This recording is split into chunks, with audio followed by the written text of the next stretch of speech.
Eccoci. È necessario chiarire quel che è successo.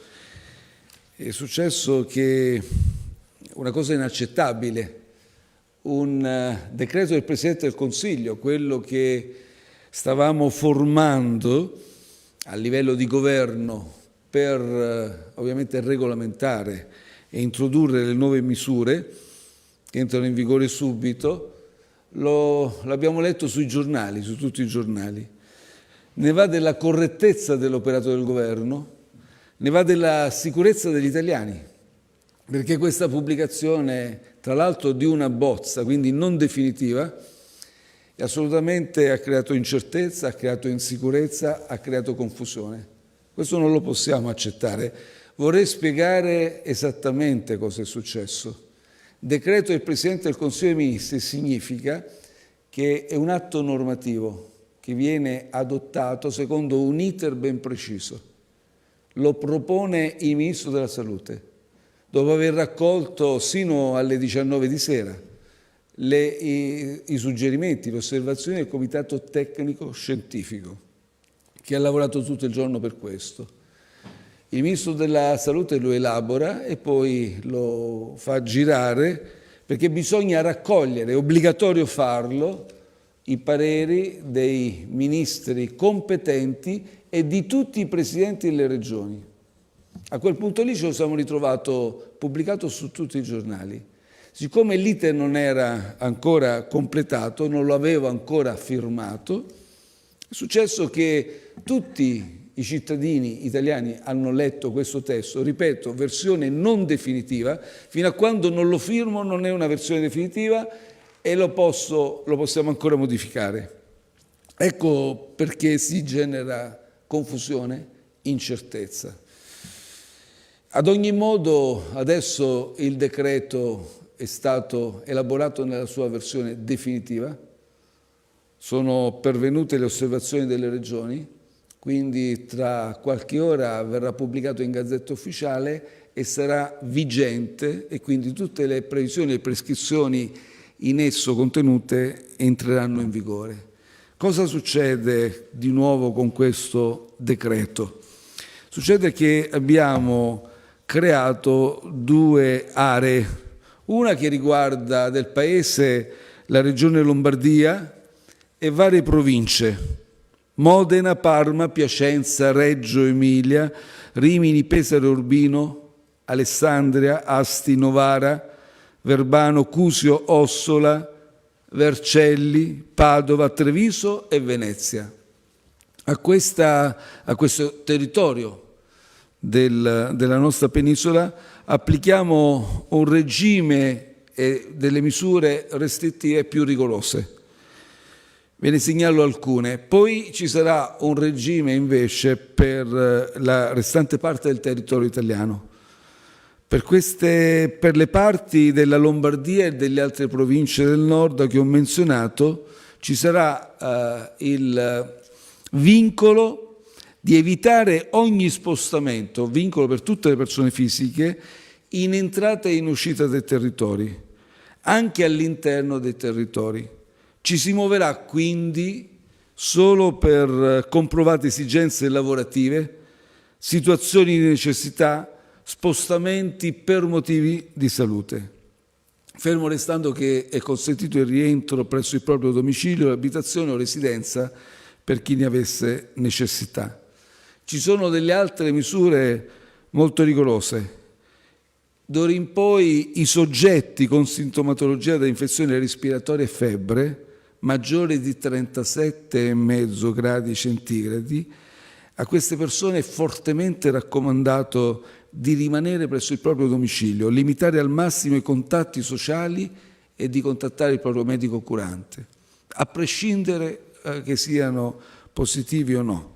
Già, ripeto, in queste condizioni è bene che non si muovano più, rimangano a casa e contattino il medico curante. Ci sarà poi un divieto assoluto di mobilità dalla propria abitazione o dimora per i soggetti sottoposti alla misura della quarantena, ovvero risultati positivi al virus. E poi una serie di misure che riguardano tutte le attività commerciali, sociali e imprenditoriali. In particolare, ad esempio, sono sospesi tutti gli eventi, le competizioni sportive di ogni ordine e disciplina, sia in luoghi pubblici che privati. Saranno consentiti gli eventi sportivi, quelli con, da cui partecipano atleti professionisti o di categorie assolute che partecipano ai Giochi Olimpici, manifestazioni nazionali e internazionali, ma o a porte chiuse oppure all'aperto senza presenza di pubblico. Poi ancora sono sospese tutte le manifestazioni organizzate, nonché eventi in luogo pubblico o privato, quelle manifestazioni a carattere ludico, culturale, sportivo, religioso, fieristico, ma sono anche sospese tutti gli eventi nei cinema, nei teatri, nei pub, scuole di ballo, sale giochi, sale scommessi, sale bingo, discoteche. Noi quindi non possiamo più permetterci in queste aree aggregazioni di persone. Sono sospese ovviamente le attività didattiche nelle scuole, nelle università, salvo quelle a distanza. Sono sospese anche le cerimonie civili, religiose, ivi comprese anche quelle funebri. È consentita solo l'apertura dei luoghi di culto, ma condizionatamente all'adozione di alcune misure organizzative tali da evitare assembramenti di persone. Sono chiusi i musei, gli altri istituti e i luoghi di cultura. Sono consentite le attività di ristorazione e bar, ma dalle 6 alle 18, con obbligo a carico del gestore di predisporre le condizioni per garantire la possibilità del rispetto della distanza di sicurezza interpersonale di almeno 1 metro, con sanzione della sospensione dell'attività in caso di violazione. Ci rendiamo conto che è una sospensione molto severa, ma non ci possiamo più permettere che le persone possano contagiarsi in questi luoghi. E poi ancora ci sono delle varie altre limitazioni che poi leggerete meglio nel decreto che da domani diffonderemo, attenzione, nella sua versione definitiva da me firmata. Poi ci sono delle misure che riguardano invece tutte le restanti regioni e province del territorio nazionale. Sono anche esse delle misure restrittive meno severe rispetto a quelle che ho riassunto. In ogni caso sono sospesi congressi, riunioni, meeting, eventi sociali in cui è coinvolto, questo in modo assoluto, in cui è coinvolto il personale sanitario, convegni di medici, di infermieri, non ce lo possiamo più consentire.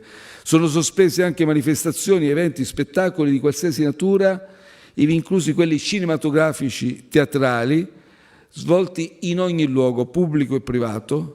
Sono sospese anche sul restante territorio nazionale attività di pub, scuole di ballo, sale giochi, sale scommesse, sale bingo, discoteche e locali assimilati. È sospesa l'apertura dei musei, degli altri istituti e luoghi di cultura. Lo svolgimento delle attività di ristorazione dei bar è consentito, ma con obbligo anche qui del gestore di far rispettare la distanza di sicurezza interpersonale di almeno 1 metro, con sanzione della sospensione dell'attività in caso di violazione. E poi sono sospesi eventi, competizioni sportive di ogni ordine e disciplina svolti in luoghi pubblici e privati.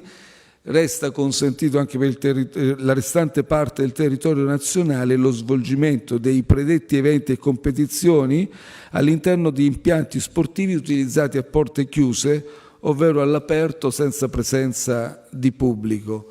Si conferma la misura della sospensione delle attività didattiche, e questo riguarda sia le scuole sia le università. Sono sospesi anche viaggi di istruzione, iniziative di scambio, gemellaggio, visite guidate e uscite didattiche. E più o meno queste sono le misure che vi ho riassunto, quelle più importanti, quelle più rilevanti. Cosa dire nel complesso? Stiamo affrontando un'emergenza nazionale, l'abbiamo fatto sin dall'inizio con misure di massima cautela, la stiamo affrontando con consapevolezza, senza sottovalutarla. Noi abbiamo scelto, come sapete, il criterio della verità, della trasparenza, e adesso ci stiamo muovendo con lucidità, anche con coraggio, con fermezza, e queste misure lo dimostrano, con determinazione. Abbiamo due obiettivi fondamentalmente: contenere la diffusione del contagio, non ce lo possiamo permettere, e nello stesso tempo dobbiamo agire per evitare il sovraccarico delle strutture ospedaliere. Ci stiamo muovendo nell'una e nell'altra direzione. Non possiamo scegliere di dedicarci solo a una modalità di contrastare questo contagio. Servono tutte e due. Per quanto riguarda la prima, il contenimento del contagio, avete visto queste misure. Quindi oggi non abbiamo più, con questo nuovo decreto, le zone rosse che avevamo stabilito all'inizio. Vi ricordate i focolai, i due focolai iniziali a Vo, in provincia di Padova, e i 10 comuni dell'Odigiano? Non c'è più motivo di tenere quelle persone in una zona rossa confinate, quindi a loro va il mio saluto e il mio abbraccio. Ho già rivolto a loro un messaggio caloroso di saluto. Ho avuto anche la possibilità di collegarmi con alcune famiglie e con alcuni sindaci, in particolare dell'Odigiano. Adesso invece è un'area, ci sono misure restrittive per un'area molto più allargata, e d'altra parte non aveva senso tenere confinate ancora queste piccole zone rosse rispetto a una diffusione del contagio nell'intera Lombardia e in queste province che abbiamo indicato. Nello stesso tempo però stiamo agendo con la massima determinazione per evitare il sovraccarico delle strutture ospedaliere. Alcune strutture ospedaliere sono già in difficoltà e in questi giorni stiamo lavorando intensamente per evitare questo sovraccarico. Abbiamo già predisposto il vincolo obbligatorio della solidarietà interregionale. C'è un sistema, un meccanismo che abbiamo perfezionato, che era già presso la Protezione Civile, e quindi c'è la possibilità di redistribuire i pazienti che ne hanno bisogno tra le varie regioni anche. Non solo, ma posso annunciare che oggi, dopo tanti giorni di intenso lavoro, è stato sottoscritto un contratto che ci consentirà di dar vita a una linea produttiva tutta italiana di apparecchiature per terapia intensiva e subintensiva. Ci abbiamo lavorato intensamente. Oggi abbiamo già 320 nuove apparecchiature e abbiamo avviato una produzione potenziando con tutti i mezzi, i potenti mezzi del Sistema Italia. Avremo 500 nuove apparecchiature di terapia intensiva e subintensiva al mese, ma ci stiamo predisponendo per incrementare queste apparecchiature. Nello stesso tempo stiamo incrementando anche le linee produttive della filiera Italia dei dispositivi di protezione individuale. Noi vogliamo garantire la salute dei cittadini. Ci rendiamo conto che tutte queste misure creeranno disagio. Ci rendiamo conto che queste misure imporranno dei sacrifici, a volte piccoli, a volte molto grandi. Però questo è il momento dell'autoresponsabilità. Dobbiamo capire che tutti dobbiamo aderire, non dobbiamo contrastare queste misure, non dobbiamo pensare di essere furbi, dobbiamo tutelare la nostra salute, la salute dei nostri cari, la salute dei nostri genitori, soprattutto la salute dei nostri nonni, perché abbiamo scoperto che sono soprattutto loro, le persone più anziane, che sono esposte ai rischi, alle insidie di questo virus, che è nuovo, di cui non abbiamo grandi evidenze scientifiche, però ciononostante lavoriamo con tutte le cognizioni scientifiche che ci forniscono i nostri esperti, i nostri scienziati, e da lì noi maturiamo poi la base per assumere le decisioni. Ci assumiamo tutta la responsabilità politica di queste decisioni. State tranquilli, ce la faremo, saremo insieme, marceremo uniti, compatti, e speriamo che presto questa emergenza verrà superata. Nel frattempo, l'abbiamo già annunciato, ci predisponiamo anche per le misure economiche. Adesso in questi giorni stiamo lavorando a questo nuovo decreto.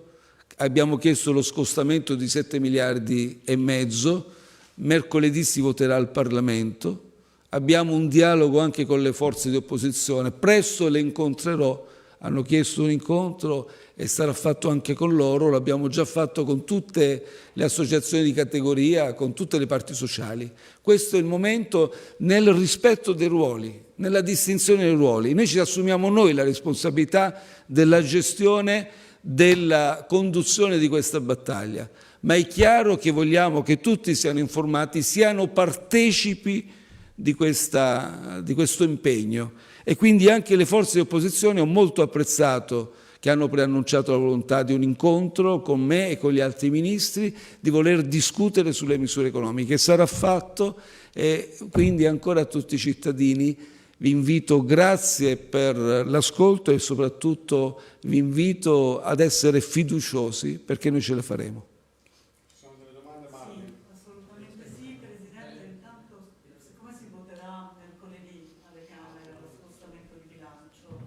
Una data nella quale ha già convocato le forze di opposizione la sera prima? Ragionevolmente ci vedremo, siccome stiamo lavorando all'accrementi ovviamente, perché le misure sono anche molto complesse, potete immaginare, perché intervenire con misure economiche di fronte a un'emergenza che sta toccando tanti settori di attività, tante categorie professionali di cittadini, insomma non è facilissimo. Quindi ragionevolmente vorrei incontrarle quando avremo già una bozza più definita di misure, potrà essere lunedì, potrà essere martedì. Domani decideremo. Presidente, io poi ho bisogno, visto che lei ha già risposto alle critiche, lo posso dire in maniera molto diretta, che le regioni hanno sollevato stasera, soprattutto sul metodo di pubblicazione di questa bozza di decreto. Inaccettabile, è assolutamente inaccettabile che una bozza... Ha fatto grande chiarezza. Vorrei chiederle però dei chiarimenti che i cittadini vorrebbero avere proprio sulla tecnicalità di questo DPCM.